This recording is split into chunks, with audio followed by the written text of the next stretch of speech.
Hello friends, आप सबका स्वागत है हमारा चैनल लर्न विद मुबस्सिर में। तो दोस्तों, आज बहुत मज़ा आने वाला है क्योंकि इससे पहले मैंने 2 वीडियो आप लोगों के लिए डाला था, टेस्ट ऑफ डिजिबिलिटी और नंबर्स एंड देयर काइंड्स। तो उसी पे बेस्ड कुछ क्वेश्चन हम करेंगे। तो शुरू करने से पहले मैं आपसे रिक्वेस्ट करूँगा कि हमारे चैनल को शेयर करें, ज़्यादा से ज़्यादा लाइक करें, सब्सक्राइब करें और कमेंट बॉक्स में ज़रूर लिखें क्या आपको हमारा वीडियो कैसा लगा, और दोस्तों तक शेयर ज़रूर करें क्योंकि इससे उसका वो बेनिफिट मिलेगा। तो पहला क्वेश्चन स्टार्ट करते हैं। 46,890 में 4 के स्थानीय मान तथा अंकित मान में क्या अंतर होगा? 4 के स्थानीय मान तथा अंकित मान में, तो 4 का स्थानीय मान हमको समझना है कि क्या है और अंकित मान क्या होता है। तो जो 4 का जो स्थान है उसके हिसाब से हम उसका मान बैठाएंगे। तो देखेंगे हम यहाँ कि किस स्थान पे है। 0 यानी इकाई, दहाई, सैकड़ा, हज़ार, 10,000 के स्थान में है। तो इस वजह से हम इसको क्या लिख सकते हैं कि 4 × 10,000। और 4 का अंकित मान वो खुद उसका मान होता है 4। तो दोनों का हम अंतर निकालेंगे जब 40,000 माइनस 4 तो 6 हो जाएगा दोस्तों। 9, 9, 9 और 3। तो हम ऑप्शन देखेंगे, ऑप्शन के हिसाब से हम क्वेश्चन बनाए हैं। तो इसमें क्या आता है? तीसरे नंबर पे 39996। तो इसका आंसर होगा 3। आप इसको नोट करते हुए जाएं और जो मैंने यहाँ पे नोट किया है इसको भी ध्यान पे रखें और खुद से ज़रूर रफ करें। आगे वाले क्वेश्चन में देखते हैं। दूसरा नंबर, वह कौन छोटी से छोटी संख्या है जिसे किसी सम संख्या में जोड़ने या घटाने पर वह विषम संख्या होगी? फिर एक बार पढ़ें। वह कौन सी छोटी से छोटी संख्या है जिसे किसी सम संख्या में जोड़ने या घटाने पर वह विषम संख्या हो जाएगी? तो वह संख्या क्या होगी? तो हम देखते हैं कि क्रमागत सम और विषम संख्याओं में 1 का अंतर होता है, 1 का। तो अगर हम किसी सम संख्या में 1 को जोड़ दें या घटा दें तो वो विषम संख्या हो जाएगी। जैसे हम देखेंगे कि 2 एक सम संख्या है, उसमें अगर 1 जोड़ देते हैं तो क्या हो जाता है? 3। और 3 क्या है? एक विषम संख्या हो जाती है। उसी तरह अगर हम 4 देखें, 4 क्या है? एक सम संख्या है, उसमें 1 घटा दें तो क्या हो जाता है? 3। और 3 क्या बन जाता है? विषम संख्या। तो दोनों में क्या घटाने और क्या जोड़ने पे विषम संख्या बनती है? तो 1। तो हमारा ऑप्शन होगा दूसरा नंबर 1। तीसरा क्वेश्चन तीसरा क्वेश्चन है, कितनी संख्याएं पूरी तरह 2 अंकीय है? कितनी संख्याएं, जितनी भी संख्या उनमें से 2 अंकीय कितने संख्याएं आपको मिलेगी? तो उससे हम ये देखते हैं, कि 1 से 99 यानी 100 3 अंकीय संख्या है। तो 99 जो है वो 2 अंकीय संख्या है और सबसे छोटी 2 अंकीय संख्या 10 है। तो हम ले लेंगे पहले 1 से 99 तक कितनी संख्याएं हुई? टोटल 99 संख्या। तो 99 में अगर हम 9 माइनस करें, ये 1 से 9 तक, क्योंकि ये 2 अंकीय संख्या नहीं है, तो हम अगर माइनस करें तो हमें मिलता है 90। तो हम कह सकते हैं कि 2 अंकीय संख्या 90 होगी। टोटल जितने भी संख्याएं अनगिनत तक, उनमें से 2 अंकीय 90 संख्याएं होंगी। तो हम ऑप्शन में देखते हैं 2 नंबर, ये ऑप्शन हमारा सही है। क्वेश्चन नंबर 4 है, 1 से 15 के बीच में सबसे छोटी तथा सबसे बड़ी अभाज्य संख्याएं क्या होगी? सबसे छोटी अभाज्य संख्या और सबसे बड़ी अभाज्य संख्या निकालना है 1 से 15 के बीच में। तो पहले आपको तो अभाज्य संख्या जाननी पड़ेगी, अभाज्य संख्या है क्या।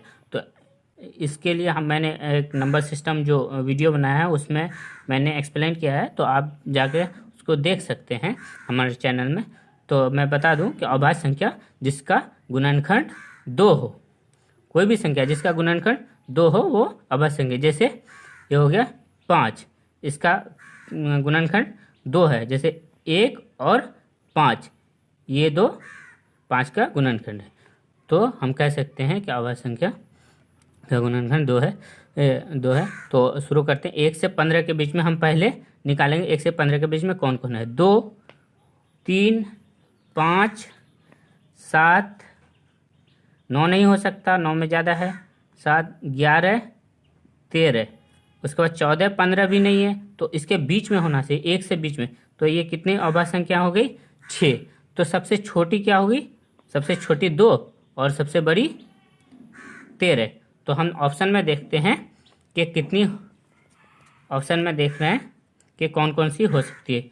2 और 15 नहीं होगी, 2 और 13 ये है, तो मेरा आंसर है 4। ठीक है। तो आगे क्वेश्चन नंबर 5, अंकों 3, 4, 0, 7 से बनने वाली सबसे छोटी और सबसे बड़ी संख्याओं का योग क्या होगी? ये नंबर, ये अंक है 4, इनमें से सबसे छोटी संख्या बनने वाली और सबसे बड़ी संख्याओं का योग बताना है। तो हम शुरू करते हैं। सबसे बड़ी संख्या क्या बन सकती है? 7, 4, 3, 0। हम सबसे जो बड़ा डिजिट है, अंक है, उसको पहले लेंगे। फिर सबसे छोटी में हम इसमें से सबसे छोटा तो 0 है, लेकिन 0 आगे आएंगे तो वो फिर बेकार हो जाएगा। इस वजह से हम पहले 3 लेंगे, फिर 0 बैठाएंगे, फिर 4 बैठाएंगे और 7 बैठाएंगे। फिर इनका योग निकालना है। जब हम इनका योग निकालेंगे तो क्या हो जाएगा? 7, 7, 4 ये। तो हम ऑप्शन में देखते हैं कि आता है कि नहीं। 10, 477, 10, 477 बी नंबर सही है। आगे 6 नंबर हम देखते हैं। क्वेश्चन है, वह कौन सी संख्या है जिसे 15 से भाग देने पर भागफल 15 और शेषफल 5 रहता है? तो इस क्वेश्चन को सॉल्व करने के लिए हमें एक फॉर्मूले की ज़रूरत होगी। तो वो फॉर्मूला ये होगा कि भाज्य बराबर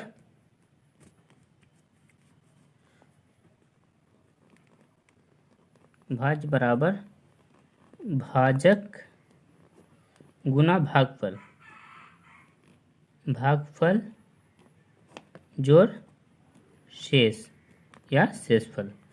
तो हमको क्या निकालना बोलता है यहाँ कि वह कौन सी संख्या होगी जिसे 15 से भाग देने पर, 15 से भाग देने पर भागफल 15 होगी और शेषफल 5। तो 15 से भाग देने पर, भाग देने वाले इसको संख्या को क्या बोलते हैं? भाजक। और भागफल क्या होगी? 15 होगी, तो 15 दे देंगे। और शेषफल कितना बचेगा? 5 बचेगा। तो वो संख्या क्या हो जाएगी? भाज्य क्या हो जाएगी? इसका मतलब भाज्य क्या होगी? तो 15 × 15, 15 में 15 225 और 225 + 5 बराबर 230। तो हम ऑप्शन में देखेंगे कि 230 कहाँ है। 230 4 नंबर वाला ऑप्शन है 230। तो इस पे हम टिक कर देंगे। 7 नंबर क्वेश्चन है, 15 से नीचे की सभी सम संख्याओं का योग होगा, यानी क्या होगा? तो ऑप्शन है हमारे पास, लेकिन उसको पहले हम सॉल्व करते हैं, उसके बाद ऑप्शन देखेंगे।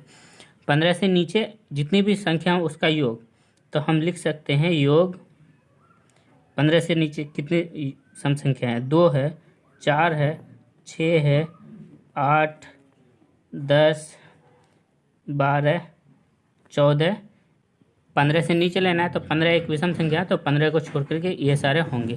तो इन सबको जब जोड़ेंगे तो हमारा आंसर आएगा 56 जब जोड़ेंगे। तो हम ऐसे नहीं, क्योंकि मेरा एक वीडियो आ चुका है आप लोगों के लिए, सिंपल ट्रिक्स फॉर एडिशन, तो उसको ज़रूर देखें ताकि जोड़ने में आसानी होगी। तो उसमें मैंने एक फॉर्मूला बताया है आपको, वो है n/2 × n/2 + 1। तो ये फॉर्मूला यूज़ करना है जोड़ने के लिए। तो n क्या है कि लगातार n तक की सभी सम संख्याओं का योग, लगातार n तक की, यहाँ क्या है n तक, यानी 14 n है, हम n को क्या मानेंगे 14, तो इसमें बैठा देंगे, पुट करें 14/2, 14/2 प्लस 1। जब सॉल्व करेंगे तो हमारा आएगा 7 × 8 बराबर 56। सॉल्व कर लीजिएगा, क्या हो जाएगा, इसको काटेंगे तो 7 हो जाएगा और इसका बटे का जोड़ लेंगे तो ये होगा 7 + 1 8, 8/2। ठीक है, ये 14 + 2 16, 16/2 यानी 8, तो हो जाएगा 7 × 8 56। आगे 8वां क्वेश्चन करते हैं 56। अगला क्वेश्चन है 1 से 20 तक की सभी गिनती की संख्याओं का योग क्या होगा। 1 से 20 तक की सभी गिनती की संख्याओं का योग।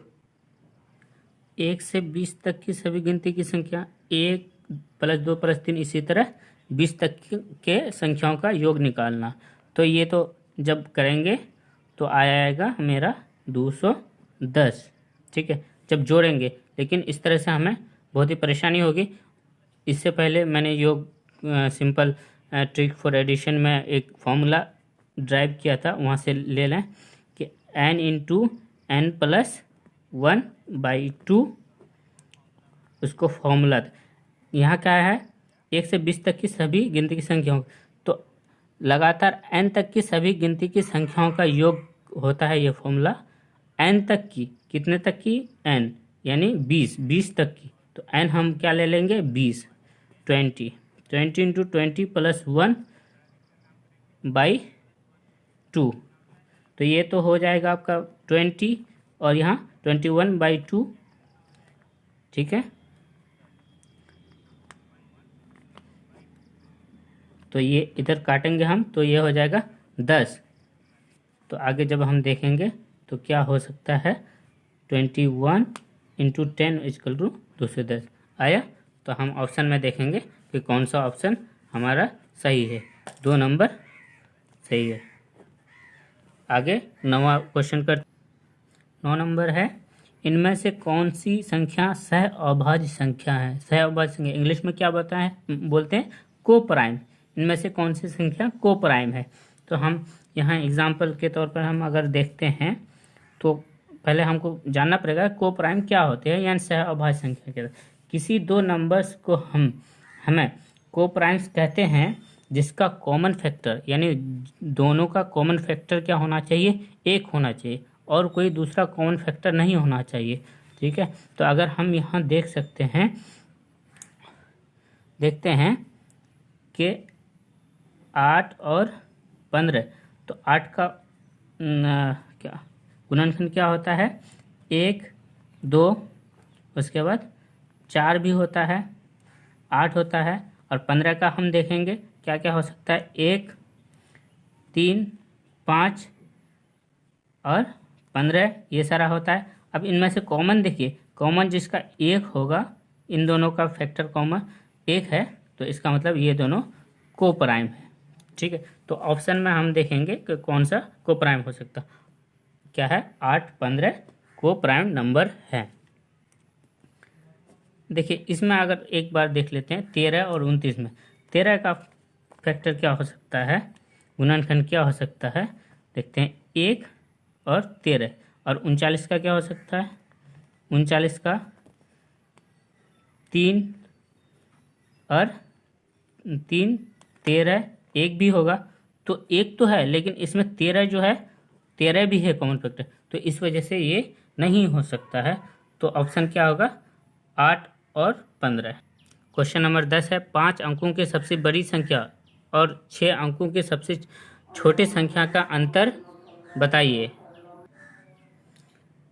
5 अंकों की सबसे छोटी संख्या और 6 अंकों की 5 अंकों की सबसे बड़ी संख्या ये है और 6 अंकों की सबसे छोटी संख्या 1 पे 5 जीरो है, तो इसका अंतर क्या होगा ये देखना है। यहाँ हो गया 10, 10 पे 9 चलेगा 1, 9 9 में 0, 9 9 का 9 में 0, 9 में 9 चलेगा 0, 9 में 9 चलेगा 0, तो क्या होगी, क्या 1 आएगा।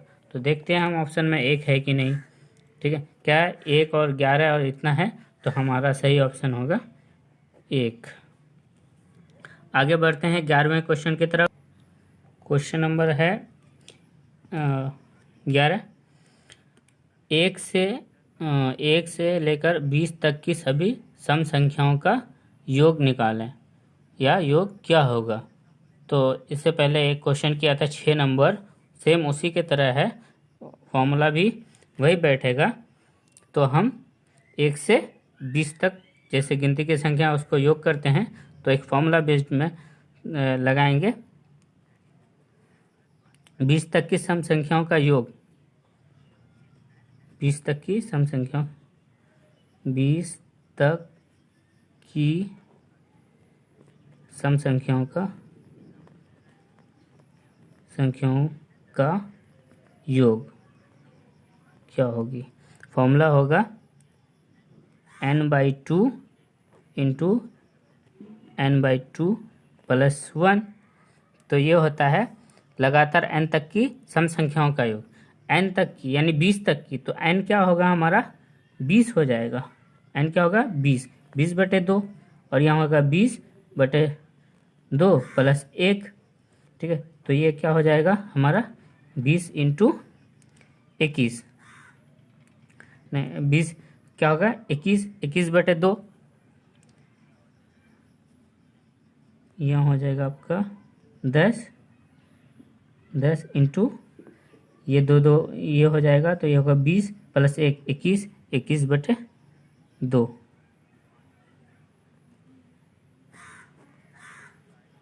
तो आपका क्या हो जाएगा,